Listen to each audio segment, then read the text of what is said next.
जय हिंद साथियों। आज हम आपके लिए लेकर आए हैं राजस्थान पटवारी परीक्षा 2025 के लिए कंप्लीट कंप्यूटर शॉर्ट नोट्स की क्लास। ना कम ना ज्यादा, हम सिलेबस के एकदम लाइन टू लाइन चलेंगे और ये किसी भी एग्जाम को निकालने के लिए सबसे बेस्ट वे है।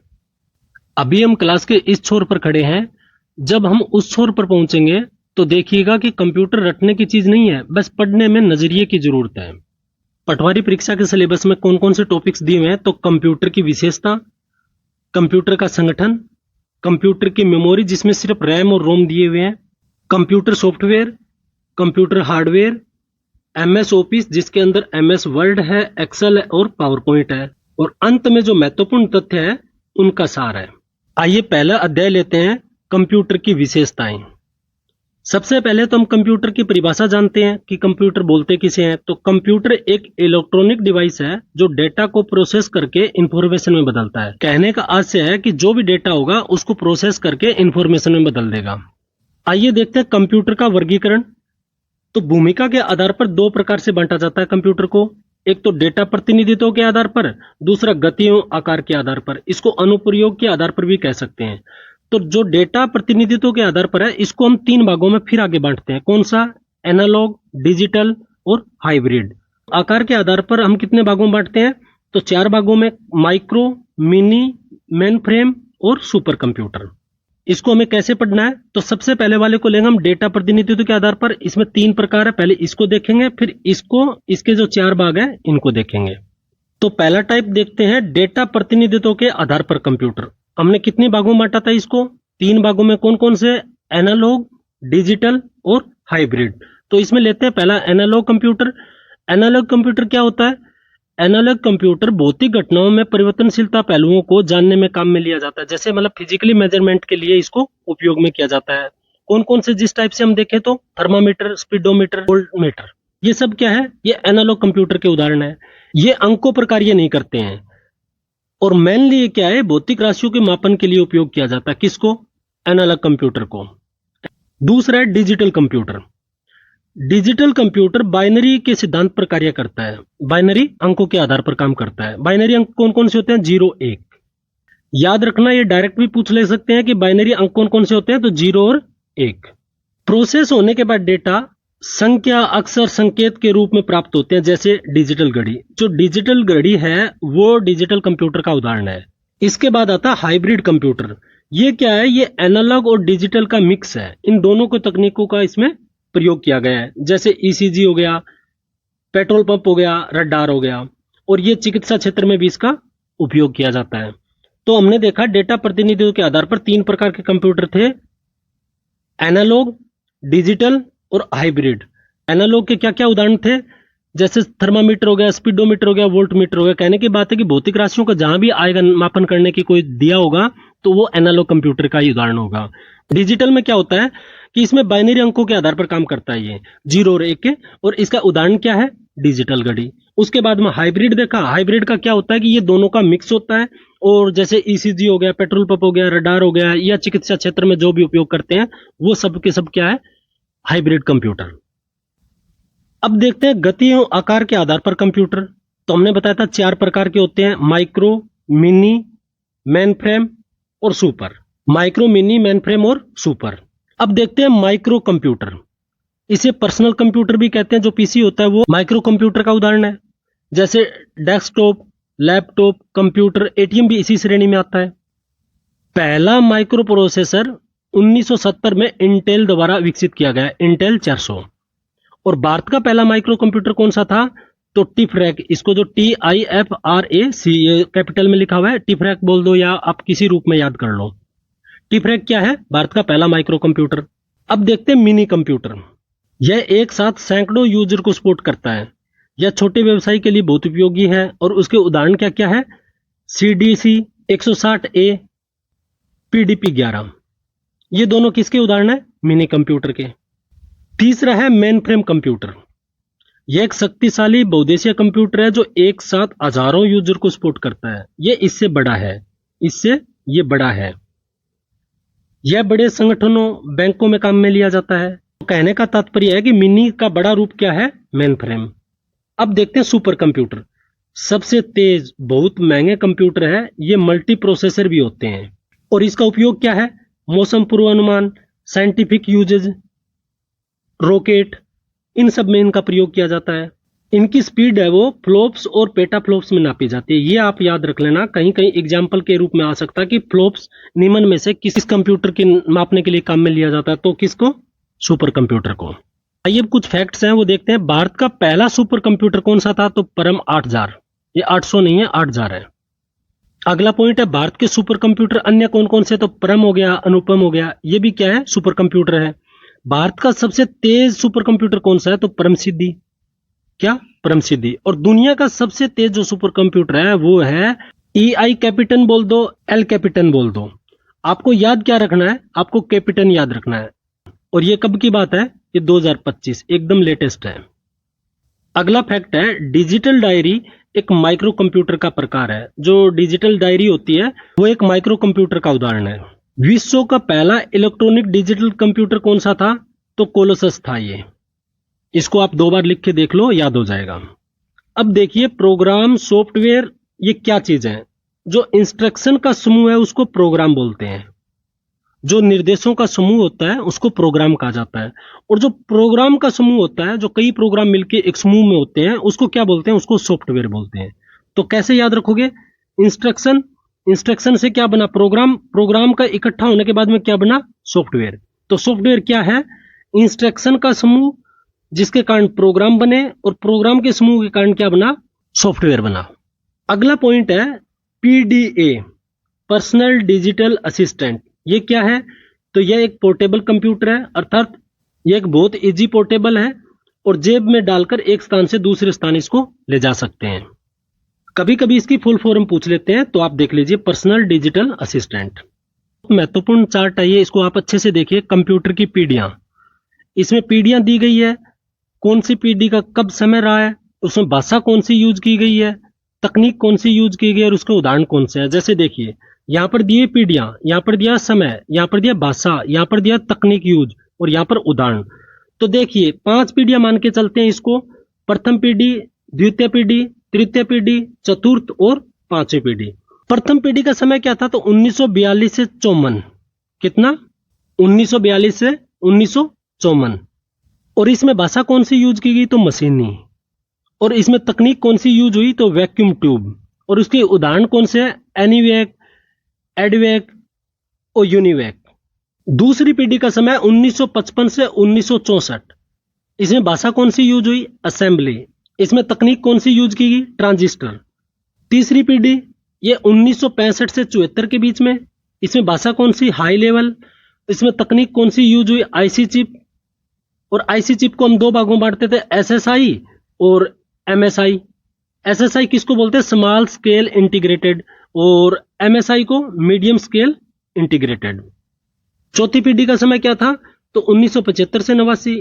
इसमें कौन सी भाषा यूज की गई? तो क्यूरी बेस्ड और डोमेन बेस्ड। इसमें तकनीक कौन सी थी? तो माइक्रो प्रोसेसर। माइक्रो प्रोसेसर कौन सी पीढ़ी में यूज किया गया? तो ये चौथी पीढ़ी में है। ये एक बार नहीं, 36 बार आ चुका है एग्जाम में। और इसके उदाहरण कौन से? Apple 2, try first, VLSI। VLSI की फुल फॉर्म क्या? Very large scale integrated. और जो 5वीं पीढ़ी है उसका समय कब से शुरू होता है? तो 1989 से लेके वर्तमान तक। इसमें भाषा कौन सी थी? Mercury, prologue. और उसमें तकनीक कौन सी यूज की गई? ULSI और AI। और इसका उदाहरण कौन सा है? सबसे बड़ा उदाहरण है रोबोट। देखो, सबसे पहले आपको याद करना है पीढ़ी का समय। तो देखिए, सब के सब 1900 में है, तो आपको ये डाउट नहीं। 42 से 54, ठीक है। यहां से 55 से 64। एक क्रम देखिए, 65 से 74, 75 से 89। पहले का तो आपको याद कर सकते हो। उसके बाद में 55 से 64। 64 से यहां पर क्या आ गया? 10 साल का गैप है ना। 65 से 74, यहां कितना हो गया? 65 10 75, 75 से 89, और 89 से तो वर्तमान तक है ही। अब इसमें भाषा कैसे याद करोगे? प्रथम में मशीनी, द्वितीय में असेंबली, तृतीय में हाई, चतुर्थ में क्यूरी और डोमेन, और 5वीं में मर्करी और प्रोलोग। अब तकनीक का आप कैसे याद करोगे? तो इसमें ना, प्रथम में क्या है? Vacuum tube. सेकंड में क्या है? ट्रांजिस्टर। तीसरे में क्या है? IC chip. चौथी पीढ़ी में क्या है? Micro processor. और 5वीं पीढ़ी में क्या है? ULSI और AI। उदाहरण आपको सबसे ज्यादा प्रथम के याद रखने तीनों, ये आगे में डिटेल में थोड़ा लिख रखा है, आपको बता दूंगा। अब देखिए एआई का जन्मदाता कौन है, तो जॉन मैकार्थी। क्या नाम है? John McCarthy. जैसे मैंने ऐसे लिस्ट बनाई है ना, आप ऐसे लिस्ट बना के देखो। फर्स्ट में वैक्यूम ट्यूब का यूज, सेकंड में ट्रांजिस्टर का, थर्ड में आईसी चिप का, फोर्थ में माइक्रो प्रोसेसर का, फिफ्थ में यूएलएसआई और एआई का। ऐसे ही आप लिस्ट बना लेना कि इसमें भाषा कौन सी, फर्स्ट में ये, सेकंड में, थर्ड में, फोर्थ में, तो उससे क्या याद बहुत आसानी से होता है। जो प्रथम पीढ़ी में जो 3 उदाहरण थे उनको आप देखो। एनिएक में क्या दिया हुआ है? पहला डिजिटल कंप्यूटर था ये। कौन सा? पहला डिजिटल कंप्यूटर कौन सा था? एनिएक। एडवेक क्या था? स्टोरेज प्रोग्राम कंसेप्ट पर आधारित पहला कंप्यूटर था। कौन सा? एडवेक। और यूनिवेक क्या था? ये पहला व्यावसायिक डिजिटल कंप्यूटर था, यानी जो बिजनेस का जो पहला डिजिटल कंप्यूटर था वो यूनिवेक था। आइए अब देखते हैं अध्याय 2, कंप्यूटर के संगठन। कंप्यूटर का संगठन किसे कहते हैं? तो यह वह प्रक्रिया है जिसके अंतर्गत कंप्यूटर के विभिन्न हार्डवेयर घटकों को इस प्रकार डिजाइन किया जाता है कि वे एक दूसरे के साथ मिलकर प्रभावी ढंग से कार्य करें। इसमें इनपुट, प्रोसेसिंग, स्टोरेज व आउटपुट की प्रक्रिया शामिल है। इसका अर्थ ये हुआ कि कंप्यूटर संगठन है वो हार्डवेयर के जो विभिन्न कंपोनेंट है, घटक है, वो सारे मिलके एक साथ काम करते हैं, वो एक दूसरे के पूरक होते हैं और उसके बाद में ही हमें आउटपुट मिलता है। तो इसमें कंप्यूटर के जो घटक हैं उनके बारे में हम बात करेंगे। तो आइए देखते हैं कंप्यूटर के प्रमुख घटक। सबसे पहले देखते हैं इनपुट यूनिट। यह वह भाग होता है जिसमें यूजर डाटा कंप्यूटर को देता है। जैसे किसके थ्रू देता है? जैसे कीबोर्ड, माउस, स्कैनर, माइक्रोफोन। उसके बाद आता है आउटपुट यूनिट। यह वह भाग होता है जिसमें यूजर को परिणाम प्राप्त होता है। हमें आउटपुट कहां से मिलती है? चाहे वो मॉनिटर में हम देखते हैं या प्रिंट करके देखते हैं या स्पीकर के थ्रू हमें आवाज जो सुनाई देती है। जो आपका मोबाइल है, आपको मेरी आवाज आ रही है, ये क्या है? ये स्पीकर है। और स्पीकर क्या कर रहा है? ये आउटपुट दे रहा है। मैं यहां से इनपुट दे रहा हूं माइक के थ्रू और आपको क्या मिल रहा है वहां पर? स्पीकर के थ्रू आउटपुट। तीसरा है मेमोरी यूनिट। कंप्यूटर की 2 प्रकार की मेमोरी होती है, प्राथमिक और द्वितीय। इनको हम डिटेल से आगे पढ़ेंगे, यहां पर सिर्फ ब्रीफिंग कर रहा हूं। आप ऐसे मत सोचिए कि यहां पर तो बिल्कुल एक लाइन में ही बोल के जा रहा है। और चौथा है प्रोसेसिंग यूनिट। इसका मुख्य भाग क्या है? सीपीयू है। और सीपीयू की फुल फॉर्म क्या है? Central processing unit. सीपीयू के लिए 2 बहुत महत्वपूर्ण जानने योग्य बातें, एएलयू और सीयू। एएलयू क्या है? अर्थमेटिक लॉजिक यूनिट, ये जो गणितीय और तार्किक कार्य करता है। और सीयू क्या होता है? ये सभी कार्यों को नियंत्रित रखता है। इसकी भी डिटेल हम आगे देखेंगे। एक आता है रजिस्टर, डेटा को अस्थायी रूप से संग्रहित करता है या स्टोरेज करता है। तो रजिस्टर क्या होता है? डेटा को अस्थायी तौर पर स्टोर करता है। बीच में स्पीड के बारे में बता रहा हूं थोड़ा। स्पीड क्या है? कंप्यूटर की गति को MIPS में नापा जाता है। और MIPS का फुल फॉर्म क्या है? मिलियन इंस्ट्रक्शन पर सेकेंड। और आधुनिक कंप्यूटर की गति को किस में मापते हैं? GIPS और BIPS में। GIPS और BIPS। GIPS क्या होता है? गीगा इंस्ट्रक्शन पर सेकेंड। BIPS क्या होता है? बिलियन इंस्ट्रक्शन पर सेकेंड। अब देखते हैं प्रोसेसिंग डिवाइस। प्रोसेसिंग डिवाइस में आप देखते हैं कि सीपीयू यह कंप्यूटर का ब्रेन कहलाता है। इसमें गणनाएं, तुलनाएं सभी सीपीयू में होती है। और सीपीयू का कार्य निष्पादन MIPS में मापा जाता है। सीपीयू का जो भी कार्य है वो MIPS में मापा जाता है। उसके बाद में सीयू का मतलब हो गया कंट्रोल यूनिट। यह कंप्यूटर का कंट्रोलर होता है, यानी नियंत्रक होता है, जो यह तय करता है कि कंप्यूटर का कौन सा भाग कब और क्या करेगा। यह सब कुछ कंट्रोल करता है। उसके बाद में आ गया एएलयू, अर्थमेटिक लॉजिक यूनिट। इसमें सभी प्रोसेसिंग ऑपरेशन के दौरान वास्तविक निष्पादन होता है, मतलब कार्य का जो वास्तविक निष्पादन होता है वो एएलयू के थ्रू होता है। उसके बाद में आ गया micro processor. Micro processor CPU का ही एक प्रकार है जो एक छोटी सी चिप में होता है। और प्रोसेसिंग डिवाइस के उदाहरण कौन से हैं? CISC, RISC, EPIC और मल्टी कोर। ये इनकी फुल फॉर्म आप देख लीजिए। अब देखिए कंप्यूटर की कार्य प्रणाली कि कंप्यूटर कैसे कार्य करता है। एक छोटा सा फार्मूला है आईपीओ साइकिल। इसका मतलब इनपुट, प्रोसेस और आउटपुट। इनपुट हम देते हैं, कंप्यूटर प्रोसेस करता है और उसके बाद आउटपुट हमें दे देता है। इनपुट क्या होता है? यूजर द्वारा डाटा इनपुट किया जाता है। प्रोसेस क्या होता है? सीपीयू द्वारा उस डाटा को प्रोसेस करता है। और आउटपुट क्या होता है? प्रोसेस होने के बाद में जो परिणाम के रूप में हमें जो डिवाइस पर आउटपुट दिखाई देता है वो हो गया आउटपुट। अब एक आता है बाइनरी सिस्टम और डेटा रिप्रेजेंटेशन।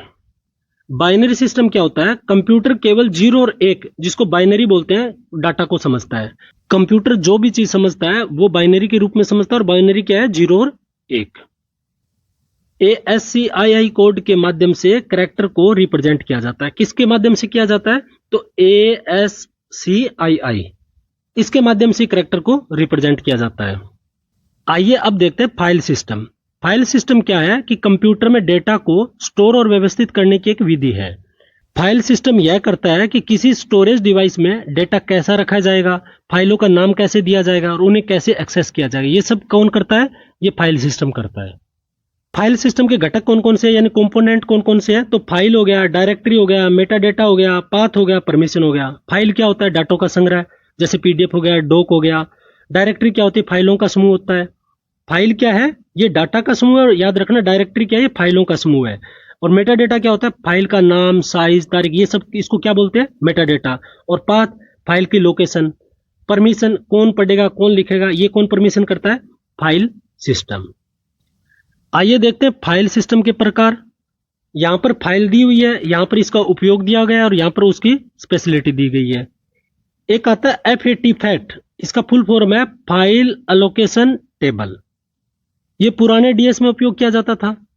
उसके बाद आ गया FAT फैट 32, ये पेन ड्राइव में उपयोग किया जाता है, और ये 4 GB तक है सपोर्ट करता है। कोई भी फाइल 4 GB से ऊपर नहीं होनी चाहिए। उसके बाद आता है NTFS, new technology file system. ये विंडो OS में काम करता है, और ये सिक्योरिटी और बड़ी फाइलों को भी सपोर्ट करता है। इसमें सिक्योरिटी सिस्टम भी ठीक होता है। इसके बाद में आता है एक्सटेंड फैट, ये USB और SD कार्ड में उपयोग किया जाता है, और ये फैट और NTFS का संयोजन है, यानी मिक्स है। उसके बाद में आ गया एक्सटेंड थर्ड और फोर्थ। ये क्या है? ये लाइनक्स OS में काम करता है, और ये बहुत तेज और आधुनिक है। तो ये हो गए फाइल सिस्टम के प्रकार। अब देखते हैं फाइल सिस्टम के मुख्य मुख्य कार्य कौन कौन से हैं।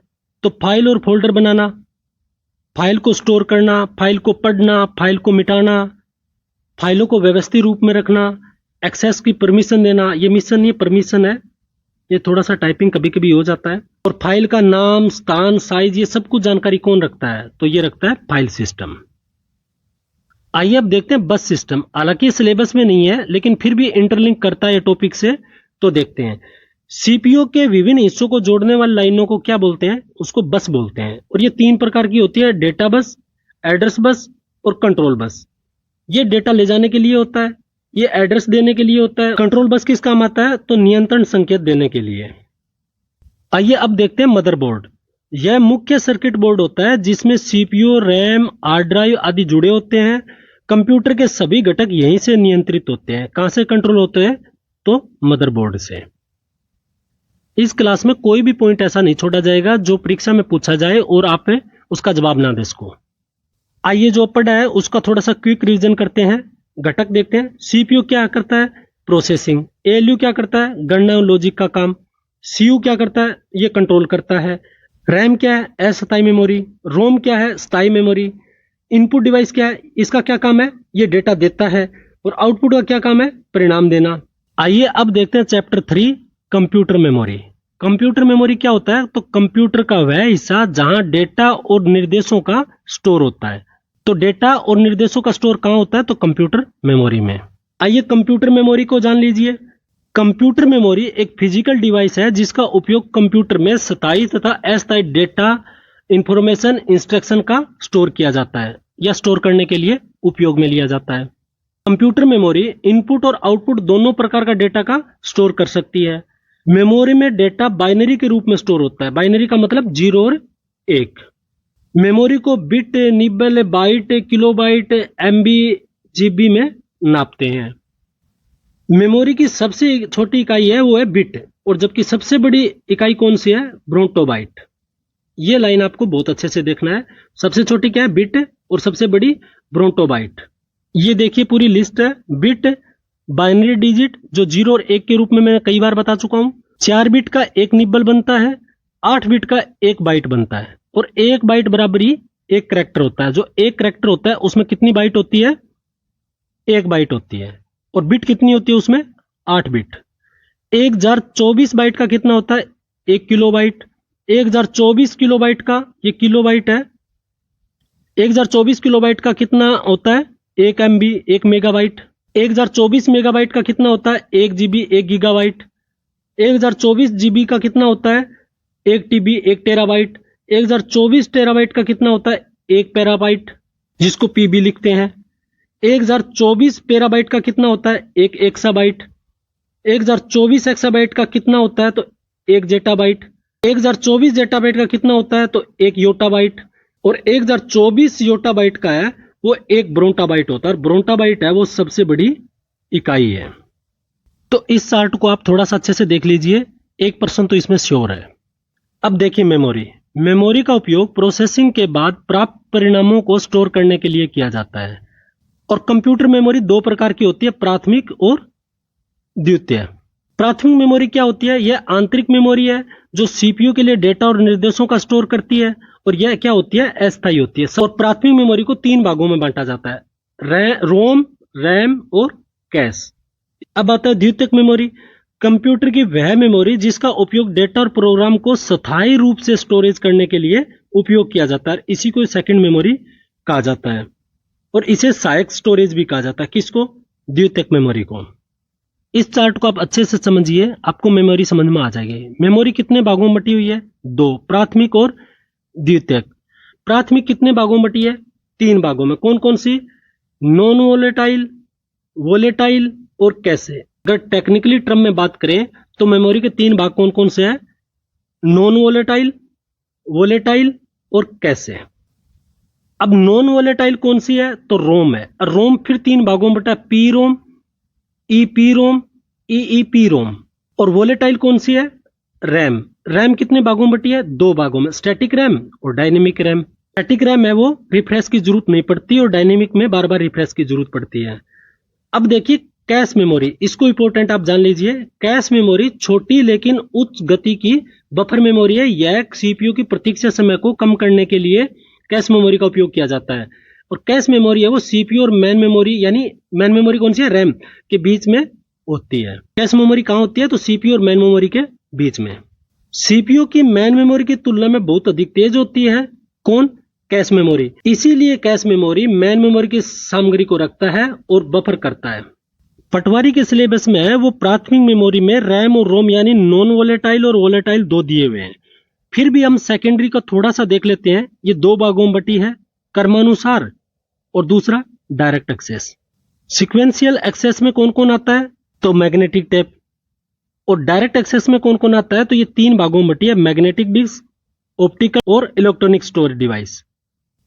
तो आइए पढ़ते हैं रोम। रोम का फुल फॉर्म क्या है? Read only memory. और इसका काम क्या होता है रोम का? डेटा को स्टोर करना। डेटा को स्टोर करना किसका काम है? रोम का। रोम एक स्थायी मेमोरी है, यानी नॉन वोलेटाइल मेमोरी है, क्योंकि जब लाइट चली जाती है तो ये डाटा सुरक्षित रहता है। कंप्यूटर जब चालू होता है तो रोम में से निर्देश पढ़कर कंप्यूटर है वो बूट प्रोसेस पूरा करता है। क्या करता है? Boot process. इसमें बायोस स्टोर होता है जो हार्डवेयर को सही तरीके से काम करने के लिए निर्देश देता है। देखिए रोम कितने प्रकार का होता है? 3 प्रकार का। कौन सा? पी रोम, ईपी रोम और ईईपी रोम। डायरेक्ट प्रश्न पूछा जा सकता है कि रोम कितने प्रकार के? तो 3 प्रकार के। कौन कौन से? पी रोम, ईपी रोम और ईईपी रोम। पी रोम क्या है? Programmable read only memory.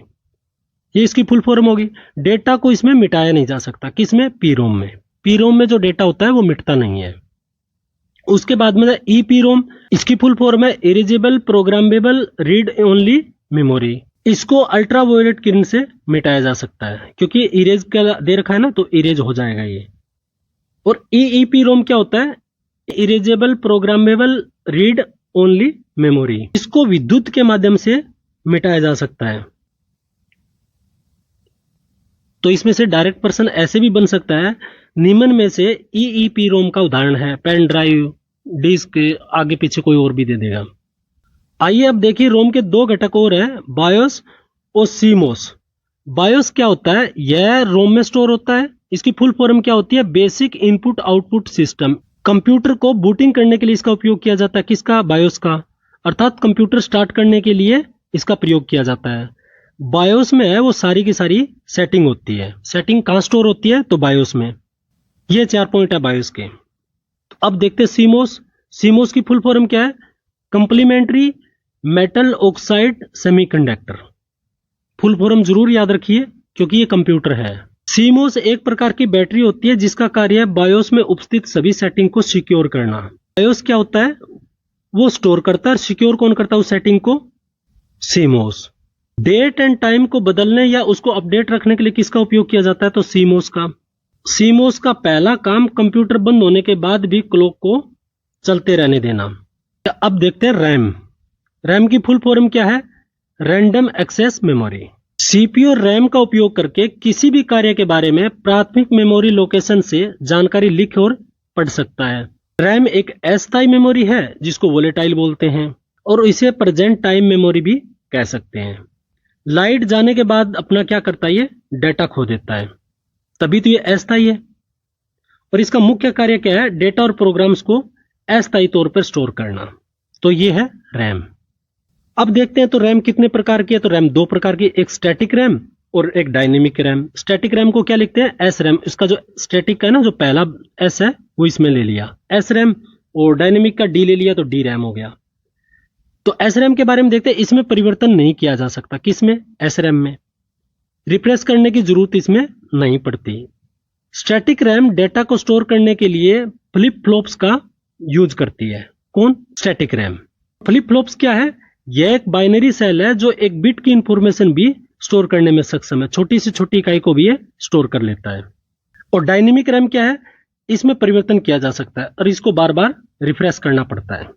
Static को रिफ्रेश करना नहीं और डायनेमिक को बार बार रिफ्रेश करना पड़ता है। अब थोड़ा सा देखते हैं आभासी मेमोरी यानी वर्चुअल मेमोरी को। यह हार्ड डिस्क की खाली जगह पर बनाई जाती है। रैम की मेमोरी को बढ़ाने के लिए इसका उपयोग किया जाता है। किसका? वर्चुअल मेमोरी का। वर्चुअल मेमोरी ऑपरेटिंग सिस्टम का एक अंग है जिसकी सहायता से हम कई एप्लीकेशन कंप्यूटर में चला सकते हैं। एक साथ कई एप्लीकेशन चलाते हैं तो किसका उपयोग करते हैं? वर्चुअल मेमोरी का। वर्चुअल मेमोरी और मेन मेमोरी के बीच प्रोग्राम को स्वैप करके चलाया जाता है। क्या करके? स्वैप करके चलाया जाता है। तो यह है वर्चुअल मेमोरी। आइए अब चौथा चैप्टर पढ़ते हैं, कंप्यूटर सॉफ्टवेयर। सॉफ्टवेयर होता क्या है? सॉफ्टवेयर एक प्रकार का प्रोग्राम या निर्देशों का समूह होता है जो कंप्यूटर को कार्य करने का निर्देश देता है। यह हार्डवेयर को नियंत्रित करता है और यूजर को कार्य करने की सुविधा प्रदान करता है। इसका अर्थ यह हुआ कि सॉफ्टवेयर प्रोग्राम और निर्देशों का समूह होता है जो यूजर को कार्य करने की फैसिलिटी देता है। सॉफ्टवेयर कितने प्रकार का होता है? तो 2 प्रकार का, सिस्टम सॉफ्टवेयर और एप्लीकेशन सॉफ्टवेयर। तो आइए पहला सॉफ्टवेयर देखते हैं, सिस्टम सॉफ्टवेयर। सिस्टम सॉफ्टवेयर एक प्रोग्रामों का समूह है जो हार्डवेयर और यूजर के बीच में पुल का कार्य करता है, यानी दोनों को आपस में जोड़ता है। और सिस्टम सॉफ्टवेयर में क्या क्या शामिल होता है? Operating system, utilities, device driver, firm software, अनुवादक जिसमें कंपाइलर और इंटरप्रेटर आता है। तो पहला लेते हैं ऑपरेटिंग सिस्टम। ऑपरेटिंग सिस्टम एक प्रोग्राम समूह है जो हार्डवेयर और यूजर के बीच में इंटरफेस का कार्य करता है। हार्डवेयर और यूजर के बीच में इंटरफेस का काम कौन करता है? तो ऑपरेटिंग सिस्टम। यह सिस्टम सॉफ्टवेयर का सबसे महत्वपूर्ण भाग है। कौन? Operating system.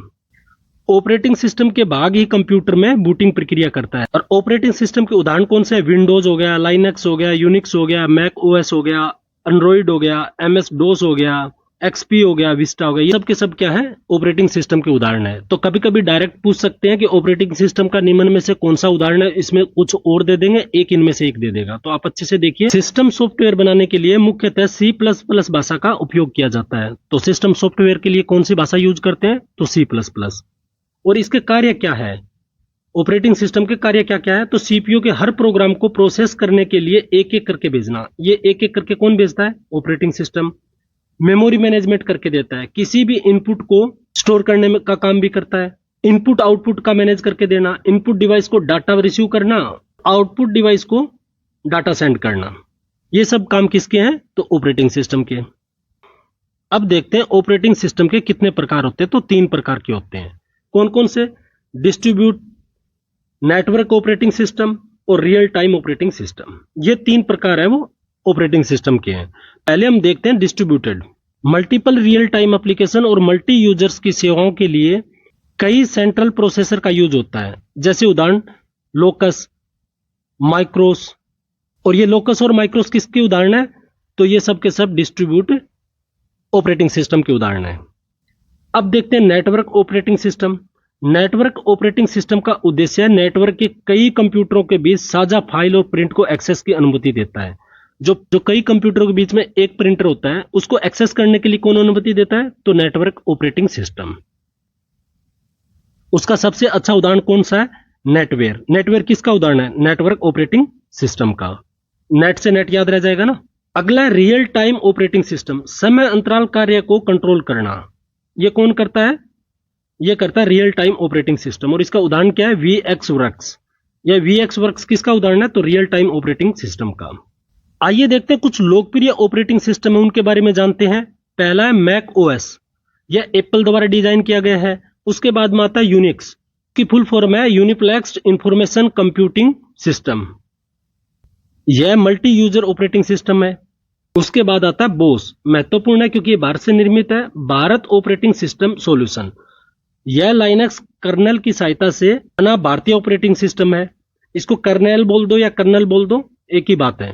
बाद आता है डोस, डिस्क ऑपरेटिंग सिस्टम, इसकी फुल फॉर्म है यह सिंगल यूजर ऑपरेटिंग सिस्टम है। इसको सिंगल आदमी ही इसको ऑपरेट कर सकता है। उसके बाद आता है माइक्रोसॉफ्ट विंडोज।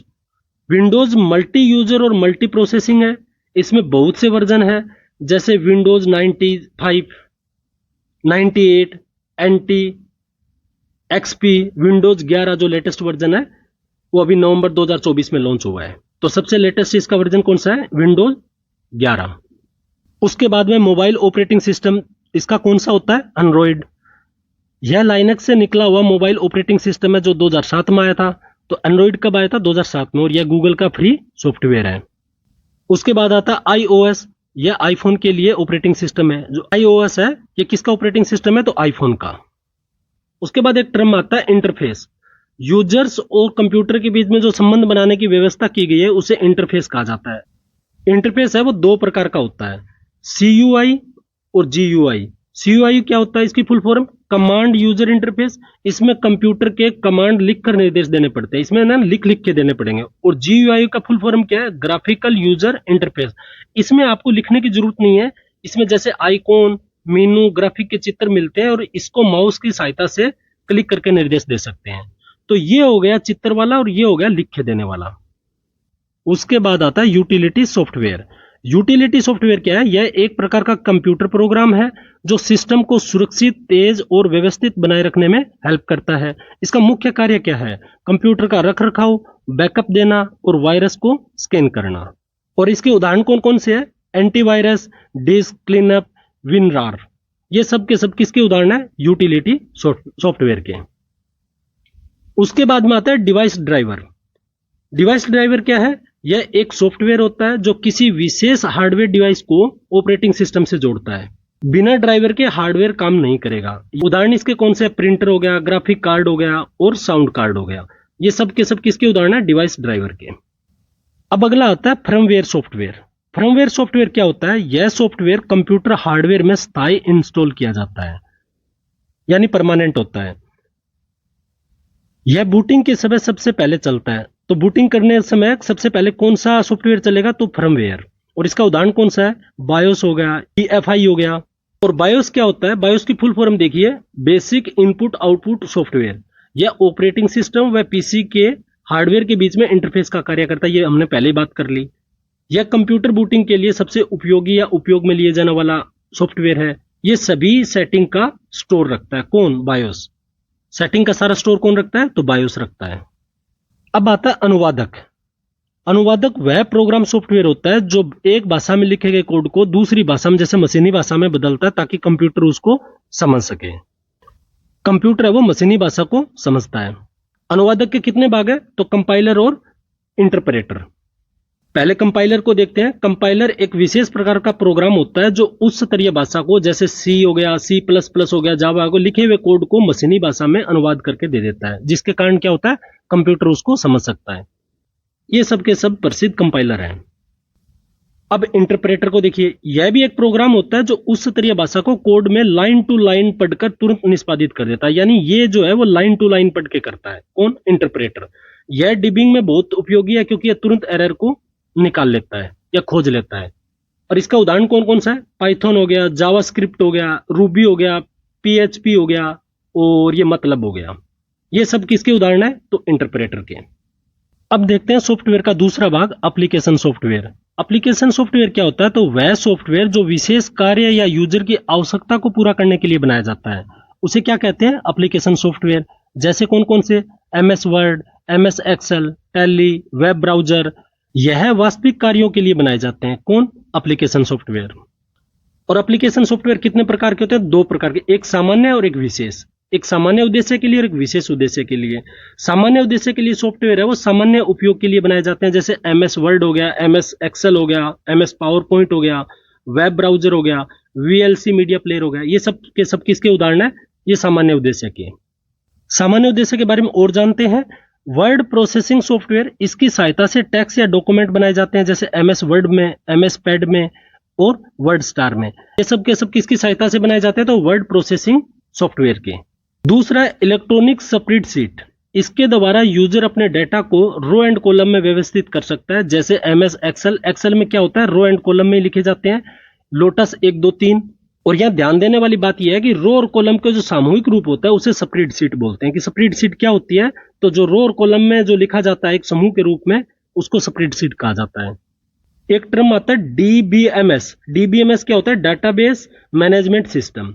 यह रिकॉर्ड रखने में सक्षम है, जैसे एमएस एक्सेस, माई एसक्यूएल, डीबेस और फॉक्स प्रो। ये किसके उदाहरण है? तो ये डीबीएमएस के। और ये डीबीएमएस कितने प्रकार के होते हैं? तो 3 प्रकार के। कौन कौन से? नेटवर्क डाटाबेस, हिस्टोरिकल डेटाबेस और रिलेशन डेटाबेस। यहां पर नोट को देखिए, टेबल के प्रत्येक कॉलम को फील्ड कहा जाता है। जो टेबल में जो प्रत्येक कॉलम होता है, क्या होता है? कॉलम, उसको फील्ड कहा जाता है। यह डेटा के विशिष्ट भाग के लिए रिजर्व होता है, जैसे ग्राहक की संख्या, ग्राहक का नाम, शहर, फोन नंबर। यह प्रश्न पूछा जा सकता है कि फील्ड क्या है? तो टेबल के प्रत्येक कॉलम को फील्ड कहा जाता है। अब इनको एक एक करके जानते हैं। SQL, structured Curie language. इसके द्वारा डाटाबेस संचालित किया जाता है। इसे एएनएसआई भी कहते हैं। एएनएसआई का फुल फॉर्म क्या है? American national standards institute. और एक्चुअल में एसक्यूएल है क्या? यह कंप्यूटर प्रोग्रामिंग लैंग्वेज है। DDL, data definition language. इस कमांड से टेबल में स्ट्रक्चर में बदलाव किया जा सकता है। किससे? डीडीएल से। जैसे टेबल तैयार करना, डिलीट करना, ये सब किससे हो सकते हैं? तो डीडीएल से। डीएमएल, डीएमएल क्या होता है? Data manipulation language. इसके कमांड से डाटाबेस को मॉडिफाई किया जा सकता है, इसमें काट-छांट कर सकते हैं। उसके बाद आता है डीक्यूएल, डाटा क्यूरी लैंग्वेज। इसका प्रयोग डेटाबेस में से डेटा फेच करने के लिए उपयोग किया जाता है। डेटा फेच करने के लिए किसका उपयोग करते हैं? डीक्यूएल को। डीक्यूएल। टेबल में एट्रीब्यूट की संख्या क्या कहलाती है? तो कार्डिनलिटी। क्या? कार्डिनलिटी। इसको लिख के देख लेना 2 बार, कार्डिनलिटी। और डीबीएमएस का उद्देश्य क्या है? रिलेशनल डाटाबेस में डाटा को स्टोर करना, मैनिपुलेशन करना और क्यूरी करना। 5वां चैप्टर है कंप्यूटर हार्डवेयर। हार्डवेयर क्या होता है? कंप्यूटर के भौतिक स्वरूप को क्या कहते हैं? हार्डवेयर कहा जाता है। इसे हम छू सकते हैं, देख सकते हैं, मतलब टेंजिबल होता है। और हार्डवेयर के महत्वपूर्ण घटक कौन कौन से हैं? तो पहला है एसएमपीएस, मतलब switch mode power supply, computer के विभिन्न भागों में वोल्टेज प्रदान करना। UPS, uninterruptible power supply. इसका काम क्या है कि बिजली जाने के बाद में कंप्यूटर में कुछ समय के लिए बैकअप देता है, कि एकदम कंप्यूटर है वो बंद ना हो। कंप्यूटर हार्डवेयर को सामान्यतः 4 भागों में बांटा गया है। कौन कौन से में? Input device, output device, processing device और स्टोरेज डिवाइस। आइए अब हम डिवाइस लेते हैं। डिवाइस के अंदर ही इनपुट और आउटपुट दोनों मिल जाएंगे। हम पढ़ते वक्त सिलेबस में जो दे रखा है उसके सारे टॉपिक लेंगे, लेकिन पढ़ेंगे उसी रूप से जिस रूप से कंप्यूटर पढ़ा जाता है। तो डिवाइस होता क्या है? डिवाइस एक ऐसा यंत्र या उपकरण होता है जो किसी विशेष कार्य करने के लिए बनाया जाता है या बनाया गया हो। यह इलेक्ट्रॉनिक, मैकेनिकल या डिजिटल हो सकता है, और इसका उपयोग जानकारी प्रोसेस करने, मापने, नियंत्रित करने के लिए किया जाता है। और डिवाइस कितने प्रकार के होते हैं? तो 3 प्रकार के। और वो 3 प्रकार कौन कौन से हैं? इनपुट डिवाइस, आउटपुट डिवाइस और प्रोसेसिंग डिवाइस। तो इसमें सबसे पहले लेते हैं इनपुट डिवाइस। इनपुट डिवाइस होता क्या है? तो इन डिवाइस के द्वारा यूजर कंप्यूटर को डेटा और निर्देश देता है। क्या देता है? डेटा और निर्देश। और मुख्य मुख्य कौन से है? तो आइए उनके एक एक करके देखते हैं कि कौन कौन से इनपुट डिवाइस है। सबसे पहले लेते हैं कीबोर्ड। इनपुट डिवाइस का सबसे बड़ा उदाहरण है कीबोर्ड। यह संख्या अक्सर कमांड इनपुट करने के लिए उपयोग किया जाता है। आपने देखा हो को कुछ लिखना हो या कुछ नंबर लिखना हो तो क्या होता है, किसका यूज करते हैं, तो कीबोर्ड का। आधुनिक कीबोर्ड में वो 104 की होती है, 104 है वो की होती है। सबसे ऊपर की लाइन में QWERTY ये लिखा होता है, इसे क्रिस्टोफर लेथम सोल्स ने डिजाइन किया था। बहुत महत्वपूर्ण लाइन है, आप देख लीजिए। तो सबसे ऊपर की लाइन होती है वो क्या होती है, QWERTY, और इसे किसने डिजाइन किया, क्रिस्टोफर लेथम सोल्स ने। एंटर की दबाने से क्या होता है कि नेक्स्ट लाइन में जाने के लिए इसका यूज किया जाता है। जब नेक्स्ट लाइन में जाना होता है तो एंटर की दबाते हैं।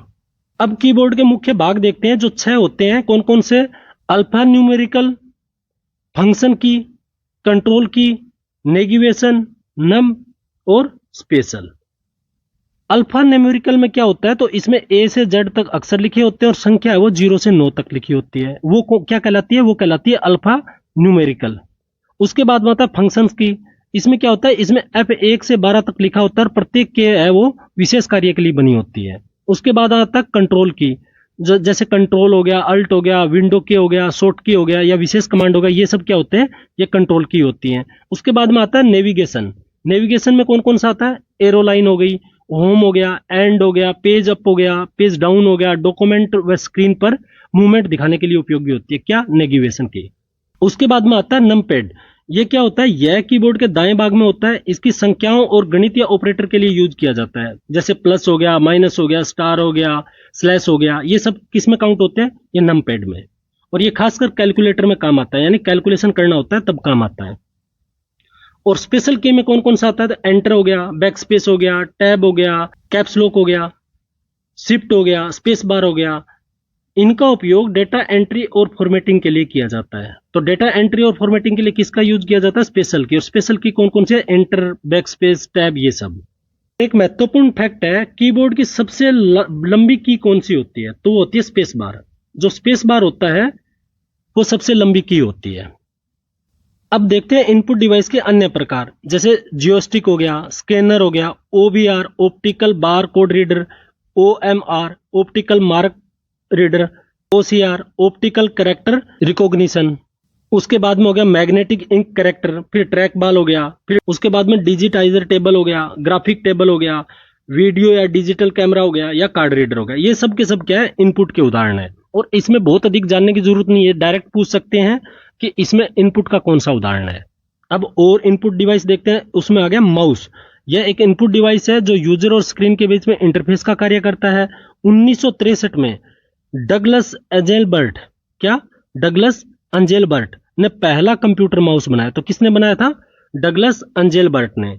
माउस को पहली बार XY पोजीशन इंडिकेटर के नाम से जाना गया था। तो माउस को सबसे पहले किस नाम से जाना गया था, XY पोजीशन इंडिकेटर के नाम से। माउस 3 प्रकार के होते हैं, यांत्रिक, ऑप्टिकल और वायरलेस। माउस में सामान्यतः 2 बटन और एक स्क्रॉल व्हील होती है। माउस का उपयोग drag drop, right click, scrolling, pointer movement के लिए किया जाता है। माउस की स्पीड है वो DPI में नापा जाता है। DPI क्या होता है, डाटा पर इंच। बाद में आता है माइक्रोफोन। यह एक प्रकार का इनपुट डिवाइस है जो साउंड के रूप में इनपुट देने के लिए काम में लिया जाता है। उसके बाद में आता है वेबकैम। यह एक प्रकार की वीडियो कैप्चरिंग डिवाइस है। इसमें डिजिटल कैमरा होता है जिसका उपयोग करके वीडियो कॉन्फ्रेंसिंग और या ऑनलाइन चैटिंग किया जाता है। तो इनपुट डिवाइस के बाद में आप देखते हैं हम आउटपुट डिवाइस। आउटपुट वह डेटा है जो कंप्यूटर प्रोसेसिंग के बाद में यूजर तक पहुंचाता है। इसका मतलब हुआ कि पहले हम इनपुट देते हैं, कंप्यूटर उसको प्रोसेस करता है, उसके बाद में प्रोसेस होने के बाद जब यूजर को मिलता है, जब वो हार्ड कॉपी के रूप में या सॉफ्ट कॉपी के रूप में, उसको क्या कहते हैं, उसको कहते हैं आउटपुट डेटा। आउटपुट डिवाइस है वो 2 प्रकार का होता है, एक तो सॉफ्ट कॉपी के रूप में देता है, दूसरा हार्ड कॉपी के रूप में। सॉफ्ट कॉपी में कौन कौन सा देता है, तो यह एक डिस्प्ले डिवाइस है जो ऑनलाइन डेटा एंटर करने काम आती है। और दूसरा हो गया हार्ड कॉपी में कौन सा, मॉनिटर हो गया, प्रिंटर हो गया, प्लॉटर हो गया, स्पीकर हो गया। आउटपुट में प्रिंटर है वो सबसे महत्वपूर्ण है। यहां से 1% तो आपका मान के चलिए कंफर्म है। प्रिंटर क्या होता है, यह कंप्यूटर स्क्रीन पर प्रदर्शित आउटपुट को एक कागज पर उतारता है, यानी प्रिंट करके देता है। प्रिंटर की गुणवत्ता उसके रेजोल्यूशन से मापी जाती है। यह वर्ग इंच में स्थित डॉट की संख्या बताता है जिसे DPI कहते हैं। DPI की फुल फॉर्म क्या है, डॉट पर इंच। प्रिंटर को सिस्टम यूनिट के पैरेलल पोर्ट से जोड़ा जाता है। किससे? पैरेलल पोर्ट से। मुख्यतः दो प्रकार से मानते हैं, पहला प्रिंटर क्षमता के अनुसार, दूसरा प्रिंट करने के तरीके के अनुसार। जो प्रिंटर क्षमता के अनुसार प्रिंटर है वो तीन प्रकार का होता है। कौन कौन सा? कैरेक्टर, लाइन और page. Character printer, line printer और पेज प्रिंटर, ये होता है तीन प्रकार का। और प्रिंट करने के तरीके के अनुसार को हम दो बार में बांटते हैं, पहला है इम्पैक्ट प्रिंटर, दूसरा है नॉन इम्पैक्ट। इम्पैक्ट फिर दो में बढ़ता है, डॉट मैट्रिक्स और डेजी व्हील प्रिंटर। और नॉन इम्पैक्ट है वो फिर तीन में बढ़ता है, थर्मल, इंकजेट और लेजर। तो पहले क्षमता के अनुसार प्रिंटर को लेते हैं। तो क्षमता के अनुसार प्रिंटर कितने प्रकार के थे? तीन प्रकार के, कैरेक्टर, लाइन और पेज। कैरेक्टर क्या होता है? यह एक बार में एक कैरेक्टर को प्रिंट करता है। लाइन वाला क्या होता है? तो ये एक बार में एक पूरी लाइन को प्रिंट करता है। और पेज वाला क्या होता है? एक बार में एक पेज को प्रिंट करता है। तो याद करने में बहुत आसान है। कैरेक्टर से एक कैरेक्टर करेगा, लाइन से एक लाइन करेगा और पेज से एक पेज करेगा। एक है डॉट मैट्रिक्स प्रिंटर। ये क्या करता है? ये एक बार में एक कैरेक्टर को प्रिंट करता है। ये भी सेम कैसा है? सेम का सेम कैरेक्टर जैसा। अब दूसरा देखते हैं नॉन इम्पैक्ट प्रिंटर। इसमें विद्युत या रासायनिक विधि से स्याही का छिड़काव करके प्रिंट किया जाता है। इन प्रिंटरों की स्पीड बहुत तेज होती है और ये तीन प्रकार के होते हैं। तो ये तीन कौन कौन से प्रकार है? थर्मल, इंकजेट और लेजर। पहले देखते हैं थर्मल को। इसमें रसायन युक्त विशेष कागज का प्रयोग किया जाता है और यह अधिक खर्चीला होता है। कौन सा? थर्मल। थर्मल में क्या किया जाता है? इसमें एक रसायन युक्त पेज यूज करते हैं। उसके बाद आ गया इंकजेट प्रिंटर। इसमें एक प्रिंट हेड होता है जिसमें 64 छोटे जेट नोजल होते हैं और यह घरों और ऑफिस में प्रयोग किया जाता है। तो पूछ लिया जाए कि 64 छोटे जेट नोजल किस में होते हैं? तो इंकजेट में। तीसरा है लेजर प्रिंटर। इसमें सेमी कंडक्टर लेजर बीम प्रकाशीय ड्रम आवेशित स्याही टोनर का प्रयोग किया जाता है और लेजर प्रिंट की गुणवत्ता वो अच्छी होती है। क्या प्रयोग किया जाता है इसमें? सेमी कंडक्टर लेजर बीम और प्रकाशीय ड्रम आवेशित स्याही का टोनर। प्रतिकॉपी यह सस्ता भी होता है। डेस्कटॉप पब्लिकेशन में इसका प्रयोग किया जाता है, डीपीटी।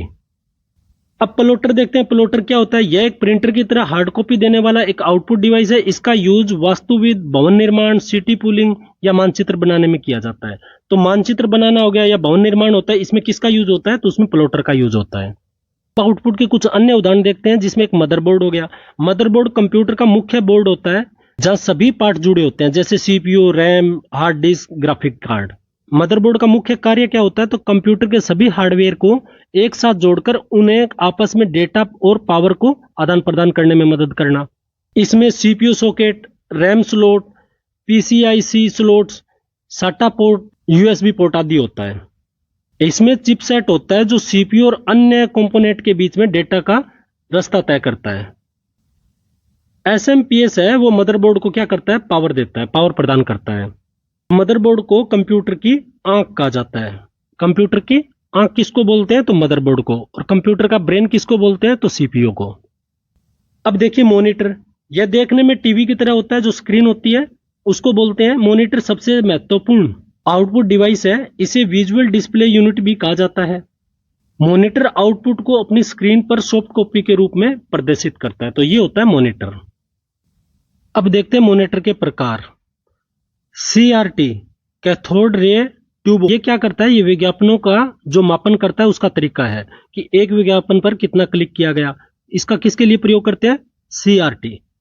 उसके बाद में आता है टीएफटी, थिन फिल्म ट्रांजिस्टर। उसके बाद में आता है एलसीडी, लिक्विड क्रिस्टल डिस्प्ले। उसके बाद आ गया एलईडी, लाइट इमिटिंग डायोड। ये सब किसके प्रकार है? तो ये मॉनिटर के प्रकार है।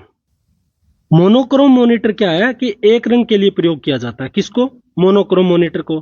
कलर डिस्प्ले मॉनिटर है वो एक समय में 256 रंगों को दिखा सकता है। ये दोनों महत्वपूर्ण आप देख लीजिए। अब आता है पिक्सल। पिक्सल क्या होता है? कंप्यूटर स्क्रीन पर बहुत छोटा इंडिविजुअल एरिया जो एक साथ मिलकर पूरी इमेज बनाते हैं उसको क्या कहते हैं? पिक्सल कहा जाता है। उसके बाद में आता है रिजोल्यूशन। इसका मतलब होता है कि डॉट्स या पिक्सल की संख्या जो एक इमेज में होता है उसमें कितनी डॉट है, एक इमेज में कितनी डॉट है, कितनी पिक्सल है, वो संख्या क्या बताती है? रिजोल्यूशन। जितनी ज्यादा पिक्सल की संख्या होगी उतनी अच्छी इमेज आएगी। उसके बाद आता है डॉट पिच। दो कलर्ड पिक्सल के विकिरणों के बीच की दूरी को क्या कहा जाता है? तो डॉट पिच कहा जाता है। किसी मॉनिटर की डॉट पिच जितनी कम होगी तो रिजोल्यूशन उतना ही अधिक होगा, इमेज उतनी ही अच्छी आएगी। तो डॉट पिच जितनी कम होगी उतना क्या होगा? इमेज अच्छी आएगी, यानी फोटो अच्छी आएगी। उसके बाद तीसरा भाग आता है प्रोसेसिंग डिवाइस। प्रोसेसिंग डिवाइस क्या है? कंप्यूटर में प्रोसेसिंग डिवाइस वे हार्डवेयर इकाई होती है जो इनपुट डिवाइस द्वारा दिए गए डेटा और निर्देशों को प्रोसेस करके परिणाम के रूप में, आउटपुट के रूप में बदलती है। सरल भाषा में बोले तो प्रोसेस डिवाइस वो होता है कि जो हम इनपुट देते हैं उसको कंप्यूटर प्रोसेस करेगा, और प्रोसेस करने के बाद में हमें रिजल्ट के रूप में जो आउटपुट देते हैं उसको क्या बोलते हैं? Processing device. ठीक।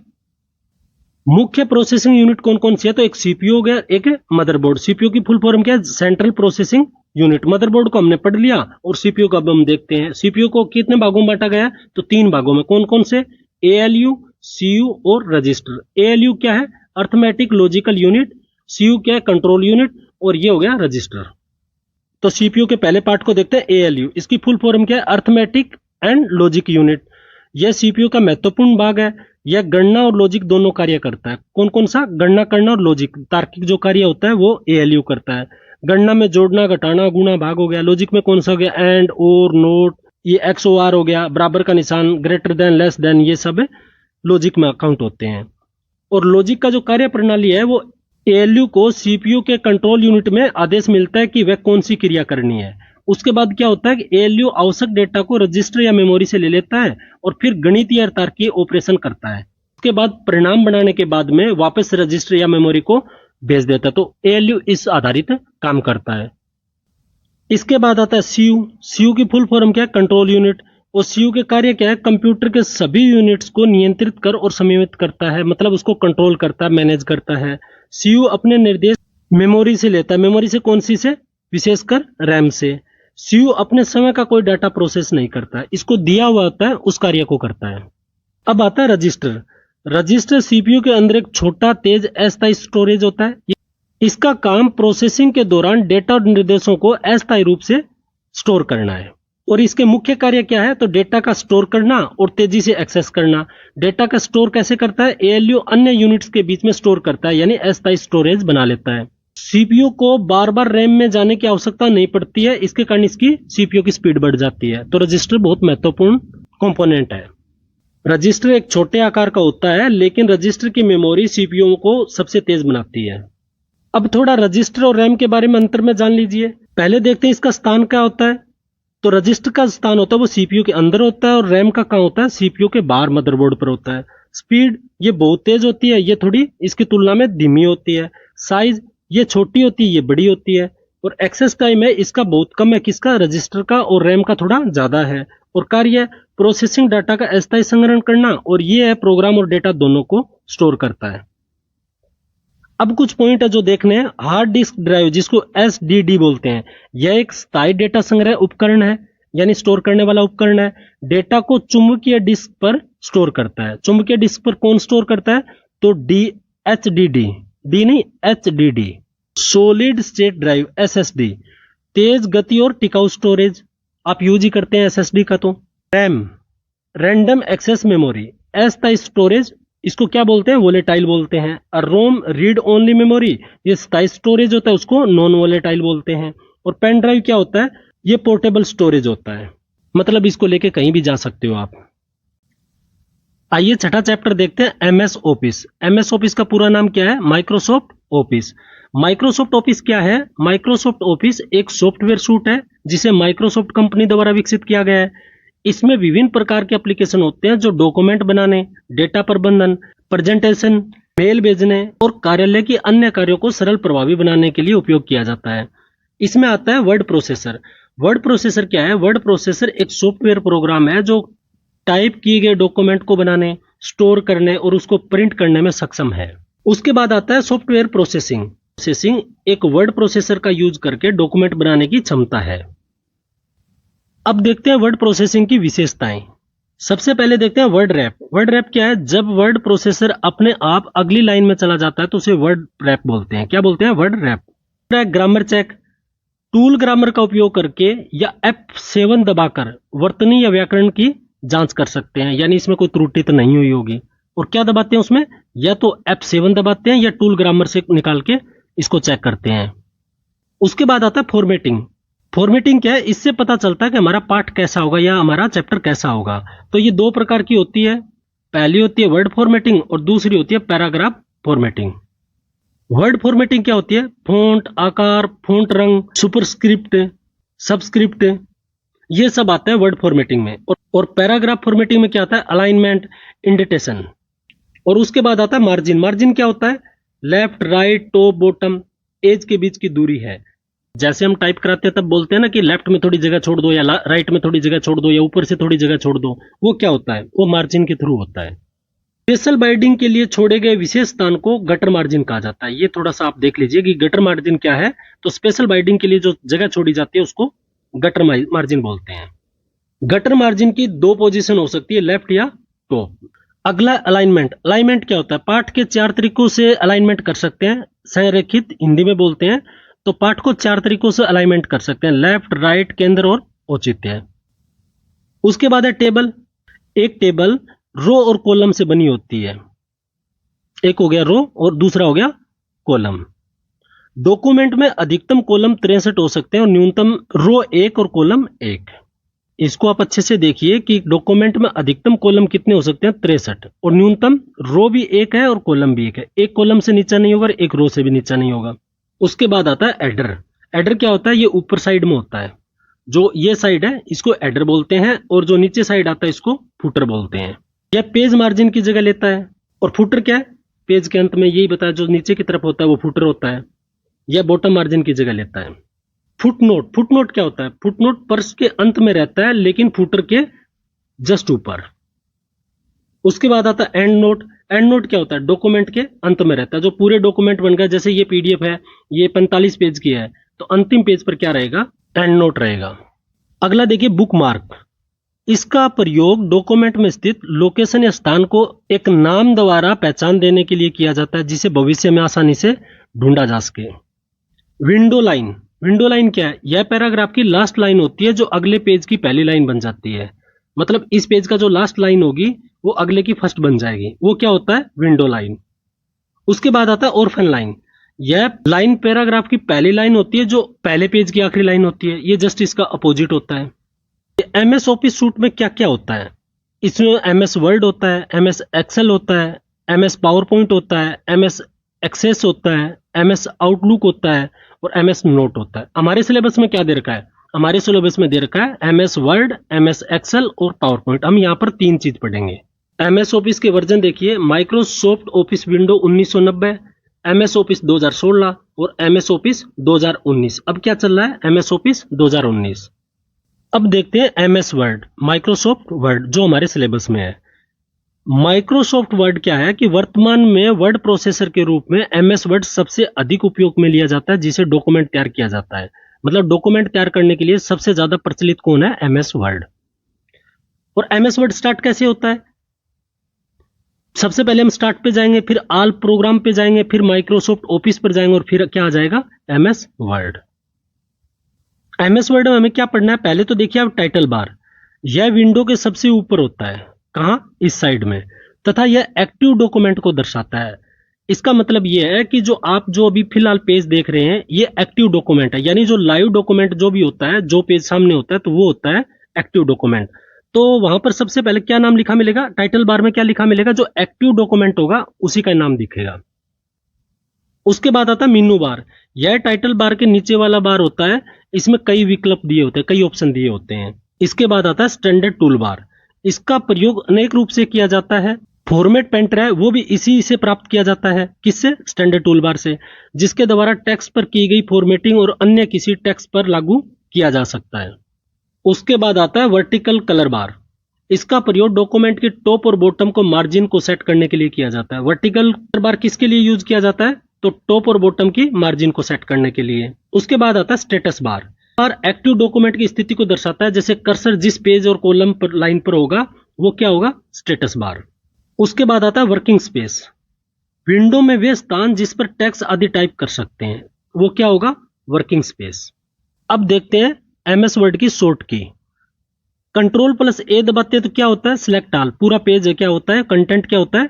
वो सिलेक्ट हो जाता है। कंट्रोल+B वो बोल्ड हो जाएगा। इसमें लंबी लिस्ट है, आपको पता क्या करना है?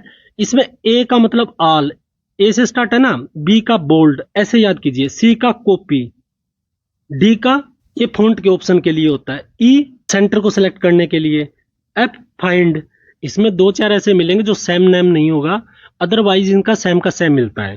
जी का डॉक्यूमेंट में विशेष पेज लाइन बुकमार्क जानने के लिए, आई का इटालिक जैसे तिरछा करके लिखते हैं ना, वो इटालिक हो गया। के का हाइपरलिंक डालने के लिए, ये आगे भी इस तरीके से दिया हुआ है। इसमें देखिए O open, P print, R select right, S save, तो लगभग मिलता जुलता है, 2-4 अलग है, वो आप देख लीजिए। इसमें टाइम आपका बचेगा तो आपको लिख के ही देखना पड़ेगा। तो हम आगे बढ़ते हैं। आइए अब देखते हैं माइक्रोसॉफ्ट एक्सेल। एमएस एक्सेल एक स्प्रेडशीट प्रोग्राम है। स्प्रेडशीट सॉफ्टवेयर प्रोग्राम का यूज गणितीय गणनाओं, सांख्यिकीय डाटा का विश्लेषण, बजट बनाने, वित्तीय लेन देन का रिकॉर्ड रखने, पेरोल बनाने के लिए यूज किया जाता है। ये जनरली बिजनेस और जो सरकारी डॉक्यूमेंट जहां अकाउंट में काम करते हैं तो वहां इसको यूज किया जाता है। अब देखते हैं एमएस एक्सेल में वर्कबुक। एक्सेल प्रोग्राम में काम करने के लिए बनाई गई फाइल को वर्कबुक कहा जाता है। तो किसको कहा जाता है? जो एक्सेल में काम करने के लिए जो फाइल बनाते हैं उसको वर्कबुक कहा जाता है। वर्कबुक वर्कशीट का ही संग्रह है। प्रत्येक वर्कबुक में बाय डिफॉल्ट 3 वर्कशीट होती है और इसको इच्छा अनुसार घटा और बढ़ा सकते हैं। वर्कशीट है वो एक स्प्रेडशीट है जो एक्सेल प्रोग्राम का वर्क एरिया है, यानी कार्यक्षेत्र है। वर्कशीट को रो और कॉलम में विभाजित किया जाता है। रो और कॉलम के इंटरसेक्शन मिलान बिंदु को क्या कहा जाता है? सेल कहा जाता है। जैसे ये क्या हो गया? ये इंटरसेक्शन हो गया। इसको क्या कहा जाएगा? इसको कहा जाएगा सेल। अतः वर्कशीट है वो सेल का संग्रह है, यानी कलेक्शन है। और वर्कशीट में कुल रो कितनी होती है?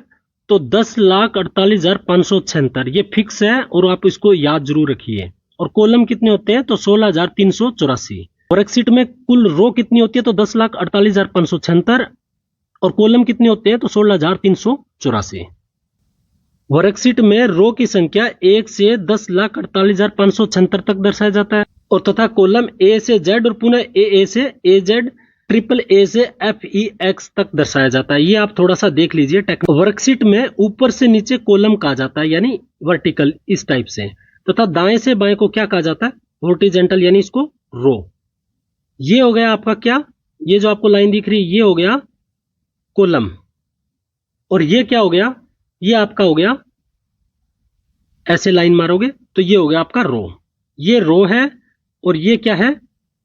ये कॉलम है। एक्सेल के किसी एक सेल में अधिकतम 32,767 कैरेक्टर प्रदर्शित किया जा सकता है। कितने कैरेक्टर? 32,767। आइए अब देखते हैं एमएस एक्सेल सेल। सेल क्या है? वर्कशीट में एक रो व कॉलम को प्रतिच्छेदन करने वाली जगह है, यानी ये जो यहां से काटती है ये क्या हो गया? ये हो गया सेल। वर्कशीट में रो और कॉलम के इंटरसेक्शन को क्या कहा जाता है? सेल। यही बात है। एक्सेल विंडो के बॉटम में क्या दिखता है? तो शीट टैब दिखता है। एक्सेल प्रोग्राम में फार्मूला प्रारंभ होता है कहां से? चिन्ह से। एक्सेल के किसी भी सेल में फार्मूला का परिणाम क्या कहलाता है? तो डिस्प्ले वैल्यू। वर्कशीट का बेसिक यूनिट जिसमें आप एक्सेल को डाटा एंटर करते हैं उसे क्या कहते हैं? तो उसे क्या कहते हैं? सेल। और ये सब के सब आपको जो दिखाई दे रहे हैं ये आए हुए पर्सन है, उनका ही कलेक्शन है, तो इनको आप लिख के जरूर देखिएगा। वह प्रोग्राम जो पैसे के लेन देन का ट्रैक रखने, बजट बनाने के लिए कैलकुलेटर की तरह काम करता है स्प्रेडशीट को। एक्सेल चार्ट में प्रत्येक वेरिएबल के लिए एक वैल्यू रिप्रेजेंट करता है, क्या? फंक्शन। माइक्रोसॉफ्ट एक्सेल फाइलों का डिफॉल्ट व्यू क्या होता है? तो नॉर्मल व्यू होता है। क्या होता है? Normal view. खुली हुई 2 या 2 से अधिक फाइलों में एक फाइल से दूसरी फाइल तक जा सकते हैं। किससे? कंट्रोल+टैब से। आंशिक रूप से पूरी की गई वर्कबुक को क्या कहते हैं? जिसमें फार्मूला और फॉर्मेटिंग तो है लेकिन डाटा नहीं है, उसको बोलते हैं टेम्पलेट। और टेम्पलेट क्या है? टेम्पलेट एक फाइल है जो एक नए डॉक्यूमेंट के लिए स्टार्टिंग पॉइंट से रूप में कार्य करती है, यानी स्टार्टिंग पॉइंट से काम करती है। एक्सेल में template pre recorded inbuilt formula है जो जटिल गणनाओं को शॉर्टकट प्रदान करता है, यानी शॉर्टकट रूप में इसको यूज कर सकते हैं। अब एक्सेल की है, आप देखिए कंट्रोल+N, N का मतलब न्यू, N आ गया। फिर कंट्रोल+O, O open, S save, P print, Z पिछले पेज पर जाने का, I का रीडू करना, C का कॉपी, X का कट, V का पेस्ट, F का फाइंड सर्च। तो ये है, इसको 2-2 बार लिख के देखोगे तो हो जाएगा। आइए अब देखते हैं MS पावर पॉइंट, यानी माइक्रोसॉफ्ट पावर पॉइंट। यह एक प्रेजेंटेशन प्रोग्राम है जो सूचनाओं को स्लाइड फॉर्मेट में कार्य करता है। इसे संक्षिप्त में PPT भी कहते हैं। आपने देखा होगा ना कि 1 by 1 करके जो PYQ कराते हैं या MCQ कराते हैं तो वो एक के बाद एक स्लाइड लेके आते हैं, तो वो क्या होता है, वो पावर पॉइंट में काम किया जाता है, यानी वो पावर पॉइंट में ही काम करते हैं और उसी को PPT बोलते हैं। PPT की फुल फॉर्म क्या है? Power point presentation. Power point को माइक्रोसॉफ्ट ने डेवलप किया है। स्लाइड को एडिट करने, जोड़ने, घटाने, पिक्चर जोड़ने, एनिमेशन जोड़ने, घटाने आदि के लिए पावर पॉइंट को यूज करते हैं। इसमें सबसे महत्वपूर्ण क्या है कि PPT है वो बाय डिफॉल्ट क्या रहता है, 100% रहता है, और इसे कम और अधिक कर सकते हैं, और अधिकतम इसको 400 कर सकते हैं, 400 से ज्यादा नहीं कर सकते हैं। पावर पॉइंट ओपन करने के लिए P1 का यूज करते हैं, शॉर्ट की के रूप में P1 का यूज करते हैं। पावर पॉइंट को मूल रूप से एप्पल मैकिन्टोश ने बनाया था। किसने बनाया था? एप्पल मैकिन्टोश ने। अब है MS एक्सेल और उसके बाद में MS आउटलुक। ये आपके सिलेबस में तो नहीं है। यह एक डेटाबेस प्रबंध प्रणाली है। यह प्रोग्राम में बने फाइल को डेटाबेस फाइल के नाम से जाना जाता है। अब कुछ महत्वपूर्ण की है, जैसे F1, F2, F3, F4, 5 ऐसे करके 12, इनको आप जरूर देखिए और इनके 12 का 12 याद भी रखिए। F1 क्या है? हेल्प के लिए। F2 क्या है? सिलेक्ट की गई आइकॉन और रीनाम के लिए। F3 क्या है? डेस्कटॉप से किसी भी रीनेम को स्टार्ट करना या ढूंढना। F4 क्या है? एड्रेस बार को एक्टिव करने के लिए। F5 क्या है? रिफ्रेश करने के लिए। ये इसको आप अच्छे से देखिए। F5 किसके लिए यूज होता है? रिफ्रेश करने के लिए। और F6 वॉल्यूम कम करने के लिए। F7 है वो स्पेलिंग चेक करने के लिए, ग्रामर चेक करने के लिए। F7 आपको बहुत अच्छे से याद करना है। F5 आपको याद करना है। F1 आपको याद करना है। F8 है कुछ एडवांस फंक्शन को एक्टिव करने के लिए। F9 है लैपटॉप की स्क्रीन को ब्राइटनेस बढ़ाने के लिए। F10 है वो लैपटॉप की स्क्रीन की ब्राइटनेस को घटाने के लिए। F11 क्या है? इसकी फुल स्क्रीन करने के लिए, कंप्यूटर की फुल स्क्रीन करने के लिए। बंद करने के लिए भी यही यूज होता है। तो इसमें 1, 2, 3 और 4 ये तो आपको जबान पर याद होना चाहिए। अब देखते हैं महत्वपूर्ण तथ्य जो पीछे परीक्षाओं में पूछे गए हैं। कंप्यूटर प्रोसेस द्वारा डेटा को इंफॉर्मेशन में बदलता है। इसके द्वारा? प्रोसेस के द्वारा। प्रोसेस के द्वारा डेटा को इंफॉर्मेशन में कौन बदलता है? कंप्यूटर। बिजनेस उपयोग के लिए उपलब्ध कराया जाने वाला पहला कंप्यूटर कौन था? यूनिवेक। इंटेल कंपनी ने सर्वप्रथम माइक्रो प्रोसेसर का विकास किया। कंप्यूटर का मुख्य कार्य क्या है? इनपुट देते हैं, फिर कंप्यूटर प्रोसेस करता है और फिर क्या होता है? आउटपुट के रूप में हमें परिणाम मिल जाता है और वो क्या हो जाता है? मेमोरी में स्टोरेज हो जाता है। कंप्यूटर को कितनी पीढ़ियों में बांटा गया? तो 5। आपको पांचों के पांचों बताए थे, 1, 2, 3, 4, 5। उसके पीढ़ियों का समय बताया था। उसके बाद में उसमें भाषा कौन सी यूज हुई, उसके बाद में तकनीक कौन सी यूज की, और उसका खास उदाहरण जो था वो आप देख लीजिए। 1 नंबर तो कहीं भी नहीं जाना है। और हमने जो चार्ट बना के उसको बताया है, सबसे बेस्ट में से एक है। उसके बाद रजिस्टर CPU के अर्थमेटिक लॉजिकल यूनिट में होता है। उसके बाद में है CPU और इनपुट आउटपुट के यूनिट के बीच में संकेतों का आदान प्रदान का कंट्रोल कौन करता है? तो कंट्रोल यूनिट। कंप्यूटर किसी भी प्रोग्राम को किस क्रम में निष्पादित करता है? तो फैच, डिकोड और एग्जीक्यूट। और फैच क्या होता है? कमांड को ले जाने की प्रक्रिया। CPU को ही माइक्रो प्रोसेसर कहा जाता है। कंप्यूटर सिस्टम में प्रोसेसिंग स्पीड मापी जाती है किसमें? MIPS, मिलियन इंस्ट्रक्शन पर सेकेंड। ALU रजिस्टर में काम करता है। डेटा को इंफॉर्मेशन में कौन बदलता है? तो प्रोसेसर। रैम और रोम कहां होते हैं? तो मदरबोर्ड में। प्रोसेसर और मेन मेमोरी के बीच में स्पीड मिसमैच को मेंटेन कौन करके देता है? तो कैश मेमोरी। मोडेम को जोड़ा जाता है मदरबोर्ड से। मदरबोर्ड का दूसरा नाम क्या है? System board. एक महत्वपूर्ण है, मोडेम है वो इनपुट और आउटपुट दोनों का उदाहरण है। उस हार्डवेयर को क्या कहते हैं जो मेन कंप्यूटर सिस्टम का भाग नहीं होते हुए प्राय सिस्टम के साथ बाद में जोड़े जाते हैं? तो पेरिफेरल डिवाइस। तो साथियों, ये थी पटवारी के लिए कंप्लीट कंप्यूटर शॉर्ट नोट्स की क्लास। क्लास को लाइक कीजिए, जरूरतमंद को जरूर शेयर कीजिए, और हाँ, चैनल को सब्सक्राइब करना तो बिल्कुल मत भूलिएगा, क्योंकि आगे हम और भी ऐसे इंपॉर्टेंट टॉपिक्स और PYQ लेकर आएंगे जो आपको डायरेक्ट परीक्षा में काम आएंगे। वीडियो के नीचे कमेंट करके आप जरूर बताएं कि आपकी तैयारी के दौरान कहां कहां डिफिकल्टीज आ रही है। इस चैनल पर आपको फालतू कोई बात नहीं मिलेगी। इतनी लंबी क्लास आ गई, बीच में कहीं कोई बात नहीं हुई, सिर्फ पढ़ाई की बात थी। मुझे पता है कि आपका समय बहुत कीमती है। आपका समय, आपका पैसा, आपका सिलेक्शन, तीनों को ध्यान में रखते हुए मैं लाइन टू लाइन और पॉइंट टू पॉइंट आपको पढ़ाता हूं। तो क्लास को लाइक करते हुए जाइएगा, मुझे भी लगेगा कि आप मेरे सपोर्ट में खड़े हैं। बहुत जल्दी हम आर्थिक समीक्षा के शॉर्ट नोट्स के रूप में क्लास लेके आ रहे हैं। जो 7-7, 8-8, 9-9 घंटे की क्लास करते हैं वो हार्डली हम 1 घंटे में कंप्लीट कर देंगे, कोई भी डेटा बचेगा नहीं। वो डेटा जो आपके एग्जाम में आने हैं वो आपको वहां मिलेंगे। तो मिलते हैं जल्दी अगली एक बेहतरीन क्लास के साथ। तब तक के लिए जय हिंद, जय भारत।